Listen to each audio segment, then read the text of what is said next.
these bully junglers out so that the Fanny can have a better jungle phase, a better pathing in the game. And right now, I think they're doing a good job at that, getting away some of the bully heroes too in the gold lane. Yeah, take out those utilities if you can. And I mean, even taking a look at this, right? Look at Man, the Ocean Shaman. Shaman. Number one highest pick of Kadita in M4, 3 picks, 67% win rate right 2 out there. of 3. That's great for him, and that's why that last ban was targeted towards him, because we know that Team Hawk is one of those teams that really like to play around that burst potential, and so they take it out here. Maybe Fredrin or Leomord is the choice now for Incendio Supremacy. There you go, the Fredrin. It just makes sense. You need a frontliner. It has good sustain. It can help you initiate with the glue. So it's like you're the first man in, so the glue will have a better time at finding the right targets. And it's an open pick. You don't really give out your strategy just yet because you're hiding your gold laner. So what will be the answer now for Team Hack? They need to find a lot of damage. Actually, a big burst. Lunox could be a choice. Eve is already banned out, so you don't have the answer to the Farsa. So maybe a Lilia, perhaps for Team Hawk, to go with the Grok and then go for a roamer that can also help you out with AoE damage. Maybe a Lolita, for example. Oh, the Valentina, we actually forgot about it. It's also still available. Surprised it's still open, right? I mean, it's not something that we typically see here. Valentina being locked in, though, hey, it allows you a lot of options, right? There's the Lolita to complement this. Valentina, though, you can take the Feathered Airstrike. You can take the heal from Estes to have that Blessing of the Moon Goddess. You can work around that. Now this kind of evens that scale a little bit, and then this is going to keep Incendio Supremacy on their toes, right? Especially when it comes to what does the Valentina take. Exactly. But now if we're looking at Incendio Supremacy, they can go the easier route with Beatrix, for example, like a standard Ube, right? But they can go make it a little bit funkier, perhaps, with a Pop and Koopa, so that they will have a solid lockdown, or reliable, at least, lockdown to set up for their other lockdown so that they can push. Or maybe something like a Bruno that doesn't really care about the tankiness of their opponents. But instead, it's the easier route, the Beatrix. It's just efficient. It's a good pick right now. Even though the win rate hasn't been too good here at M4, we've seen that teams can still make this work. Just earlier in the first series. And with this composition, like you mentioned, Wolf, it's just the Ube strat, right? They're going in, they want to clump up, and they want to get that healing. Question is for me now, up against the composition that Incendio, well, again, that Team Hawk have right now, with a lot of CC, a lot of burst damage, and on top of that, they also have the Valentina that can steal away that Estes ult. The sustainability is there too for Team Hawk. How are they going to fare? That's why it's so crucial to how this game goes for them, because with that Valentina locked in here, you have a lot of dynamic to work with.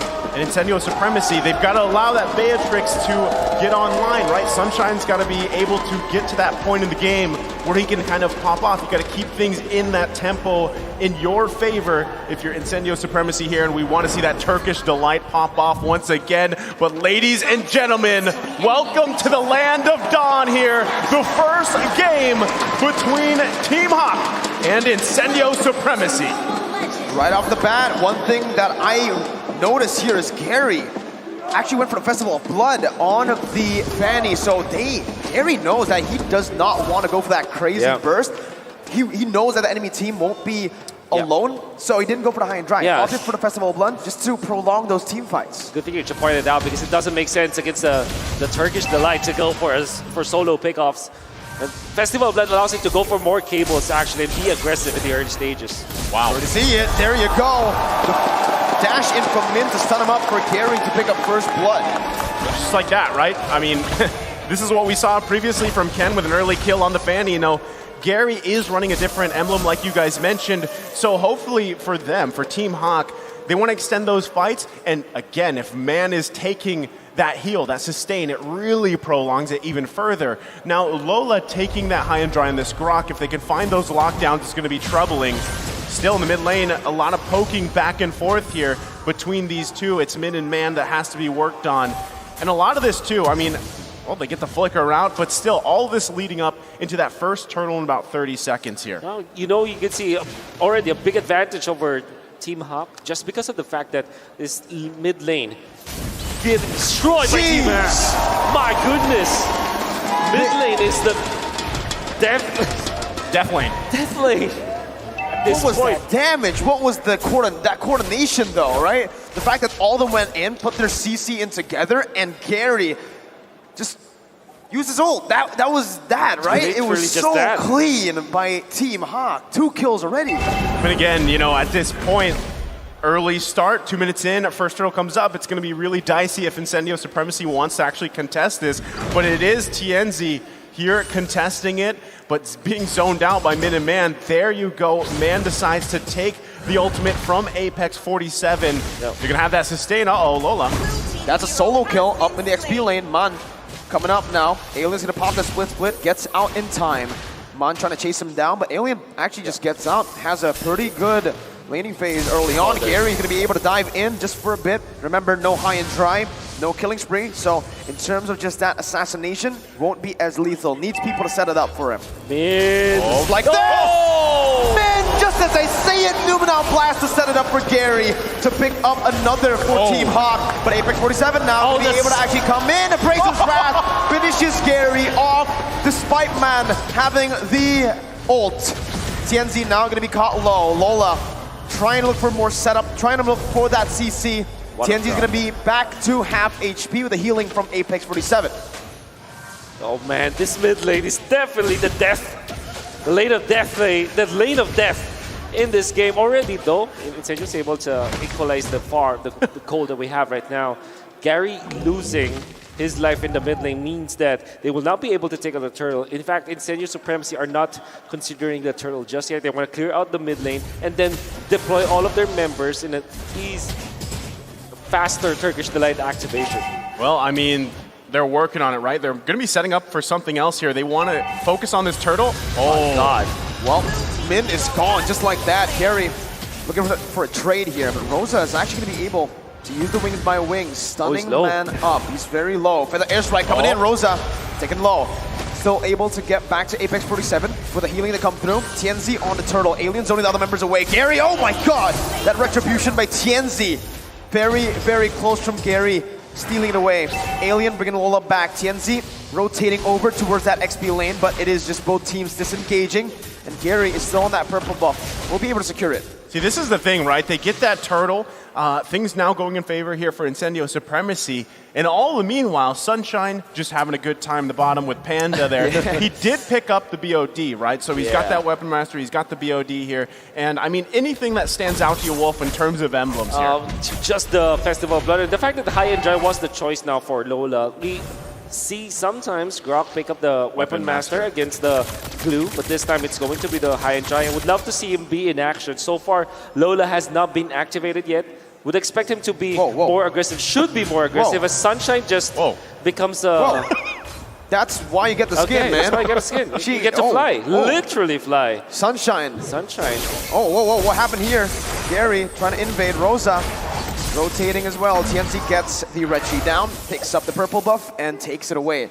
Can we get the camera? That's a new effect there. What was that?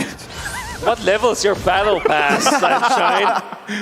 Hey, I want to get that. Level 151. 151, he's got the figurine and the special effect, the hidden one.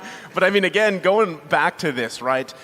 Incendio Supremacy in a great position. 1.4K ahead here. First item's already coming out here, Wolf. You can see the Cloud Destiny already available for Rosa, so he's finally able to survive like the abysmal laning stages they had. And Incendio Supremacy are already amassing all of the farm, and look at the defense. Sunshine with the damage. They still want to go for this. They do. They really do. Want it. Rosa popped the Feather Airstrike in the mid lane already, though, so there's no more abilities to lock him down. Panda is going to be forced back away, but you can really see why the S-Test came through. Min now looking for something. Feather Airstrike comes in. TNC getting a whole lot of damage. What? Min gets bursted down again, deleted. And Incendio Supremacy now built up a 2.4K gold lead. Wow. And slowly and surely, they are able to get the turret down bottom lane, and then the turtle uncontested by Team Hack. The aggression coming out from TNZ. He knows that there will be sustain from himself and his teammates. And now Alien with Dominance Eyes. He's going to be surviving for now. Baits out that dash. What a good play there. Distracting the enemy team. For the airstrike, going to come down again onto the mid lane. It's going to be taken low again.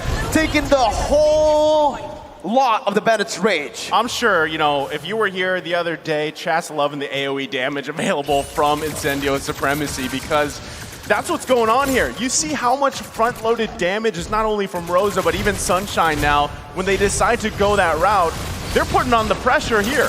Oh, this is the classic Ube formation, by the way, from M3. You get 4 members group up, including the jungler, and the X lane will just take the long lane, or the opposite lane. Oh, and they just sustain themselves.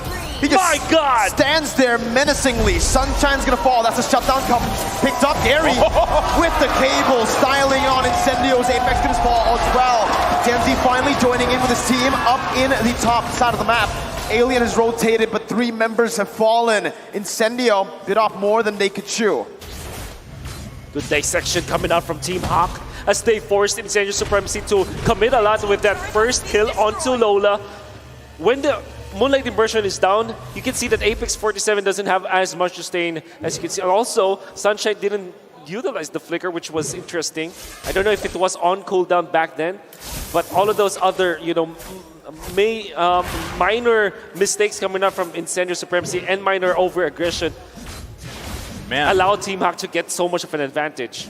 I mean, even just looking at this, right, the pick rate, this is for carry. Wow. 51% with a win rate of 62%, 17 out of 26 games. You can see why it's so highly contested now. There are some struggles where you see, you know, Panda trying to get in range, and just even how tanky Tienzi is right now. And they have to respect this feathered airstrike from Rosa. Even though Rosa had a rough start, Rosa's done an amazing job at just still being very valuable on this Farsa pick. And now that this first Lord of the game is up, I mean, Incendio Supremacy in a great position to just kind of take this one. It's really going to be up to Min here to find another crazy setup with that Neon Blast, or even Lola. They could fight around that, but still, you can see every member of Incendio Supremacy pretty much trying to get in position here. They would love to secure this first Lord of the game. Despite losing 3 members in that top side of the map, again, they're only down to 1.5k gold lead, which is still a very, very good position to be in if you're Incendio. Meanwhile, they're already chunking the Lord, now down to about half HP. Sunshine with a Bennett. Alien trying to just be that frontliner. But the airstrike coming in, and blast as well. Rosa's gonna be able to actually stand there. Before the airstrike responded back into Wings by Wings. Rosa gonna be caught. Gary with the cables finds 1 kill. Rosa is down. Sunshine still able to hit the other Team Hawk members away. That's a turret picked up by Team Hawk by the mini waves. And Incendio Supremacy are playing the long game, but it feels like Team Hawk right now have the advantage. Tienzi catches man off, but that's a defensive flicker away. I think for Incendio Supremacy, you have to consider taking care of Rosa. You don't have to take care only of Sunshine, because Rosa is a big damage dealer. It's very important and very crucial to the Ube strategy that Incendio Supremacy is doing right now. Every time that the Farsa is getting picked up, that's a massive amount of damage that's lost from Incendio Supremacy. I mean, here, the focus on the top side, looking to get this tier 1 down. You know, core items being picked up here, especially for Panda, allow him to kind of skirmish a little bit better, but you can see how hard it is for Man to even get that Rose. He wants the feathered airstrike, he really does, or even Apex 47s, but he's having a hard time getting it, and sometimes he puts himself in a position where he can't. He does have Apex 47 now, but I mean, at this point, still, you want to be able to get in a good position for this possible Lord take. The downside is, for Team Hawk, you don't have that tier 1 down yet in the mid lane, and that's why you see Incendio Supremacy controlling so much of this, because they're holding on to that, and that does make a difference here. Now, that's exactly why Gary's kind of just going around the map, putting pressure if he can. I really love what Gary's doing right now. It's very smart. Divide and conquer is the idea for Team Hawk. They know that if there's someone who's dealing with the bottom lane or the opposite lane, will have to spend a lot of time before they're able to regroup and take the fight afterwards. This is the reason why they now diminish the golding to 100. Gary stole the purple before he gets a kill too. He gets out on top of that with a healing from Man, stealing away the blessing of the Moon Goddess from Apex 47. Team Hawk, not only have they equalized, but they've got the lead back. Gary, what a guy. What a guy. What a guy. His rotations were on point, and the usage of his ultimate, and he knows that his team is going to be backing him up. Instead of going towards the river, he went to the mid lane because majority of his teammates are there after his kill onto Rosa. And the fact that he stole that purple buff, because Incendio's idea is give the purple buff to Rosa now. So that is why TNZ is not committed to the retribution now. Incendio have conceded the control of the Lord area.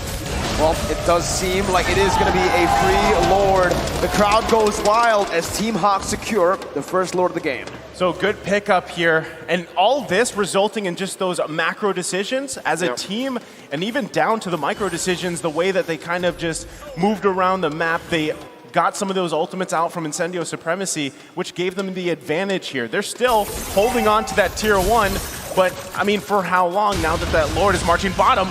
Oh, man's gonna fall to the feather airstrike there.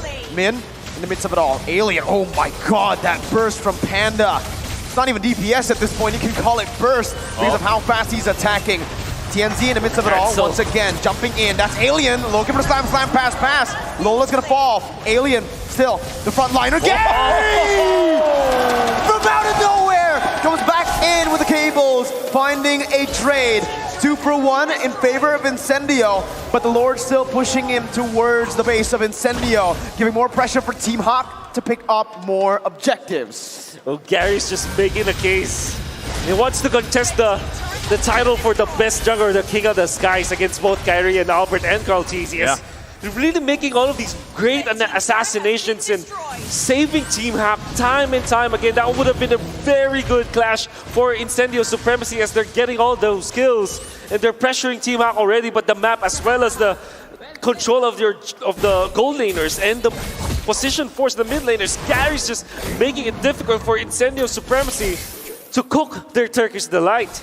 Well, I mean, again, you know, the fact that Incendio Supremacy is still in this game. Yes, they finally lost their tier 1 turret in the mid lane. They were holding on to it for dear life. They still have great tools here to win these team fights, and that's kind of what we've seen in the past couple minutes here. Whether it's TNZ finding a setup here, Apex is sustained, even Alien, if he can get to where he needs to be, they've got great things to consider here, and that's what we see from Team Hawk. Now, biggest thing for them, Panda, you gotta let Panda just unleash, right? Yep. Gary has been putting pressure on the side part of the map, the top and bottom lane, and then he kind of just swoops in, and that's what you're expecting from this Fanny. But still, Panda, if he can get taken out from Incendio Supremacy, they lose a ton of burst potential. And Sunshine's already at this point on this Beatrix where he's got the damage, right? If he can be protected, again, sustainability here in TNZ, then you're going to be in a good position to fight and win those against Team Hawk. Yeah. You need the window nature for both marksmen here. I think that is also the next spot for Sunshine. They're going to be waiting for it. You have to understand that Incendio Supremacy will wait for their items before they fight once again. And that will be just in time for the next Lord fight. I mean, if you look at Rosa, also Winter Truncheon built up, right? So you can already see the respect being given, but there it is. My question is it too late? Because the thing is, Sunshine has been caught 2 times. Rosa's been caught 5 times before we see those defensive items come through. Well, I mean, we just saw Sunshine pick up that Wind of Nature, and perfect timing, right? The next Lord's going to be up here, and you can see, right, Team Hawk has obviously that advantage, but again, I'm going to say, Incendio Supremacy, they should contest this. They have the right tools that they need. They just need to not be outplayed macro, right? Macro style, because you can see it, right? They have to park Alien here on the bottom side, handling those waves, not letting it be pushed in. And that is what Gary is even doing so well here for Team Hawk as they prepare for the best moment for this next Lord. What they need to do now is to find the opening. Bottom lane, that will be pushed by the Fanny for sure. So who is going to defend that? Is it going to be Rosa or is it going to be Alien? Both are needed in a team fight. Or do they just fight literally right now and force Team Hawk to not be able to do what they're planning to do? And wow, okay. Nope. So a little too far. A little too far. Weird. Gonna go ahead and reset it for now. Lola, though, and still parking Gary on the bottom side, like you were mentioning, right? Putting the pressure there. It's gonna force Alien away. Now, that is a big loss here for Incendio Supremacy if they don't have Alien with them. But someone's got to deal with these waves. These walls just doing things here for Team Hawk right now. Incendio Supremacy, though, you're gonna have to deal with this. It is a nice little lead. They don't have Alien here. Half health for the Lord. It's a good forced error by Team Hawk. Alien in the bottom lane. Min gonna be caught here by Rosa's feather airstrike, but he's gonna be able to go for the stun. Winter Truncheon, the dodge away, but look at them in the front line. TNZ to be caught here. The healing comes in, but it's not enough to deal with the damage from Gary, from Panda, from Man, who picks up a double kill. Alien now in the midst of it all, going for the chase. A Hail Mary. All 1v5, has the split to buy a little bit more time to get out.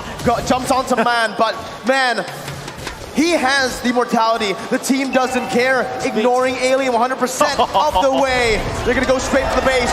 8 seconds on Apex 27, and Team Hawk and strike first with first game. Man, 17 minutes I think that was. They just decided, you know what, we don't need the Lord to win the fight, take 4 down, you know, Alien, he's gonna do glue things, let him be, push into the base, and take that first game of the series. All throughout the early stages of the game, you know that Incendio Supremacy has already gotten it. They are controlling the economy. They're winning the team fights. But it was a big blunder in the middle part where they got beaten by the side of Team Hack. And why was that? What happened? What did Team Hack do? Well,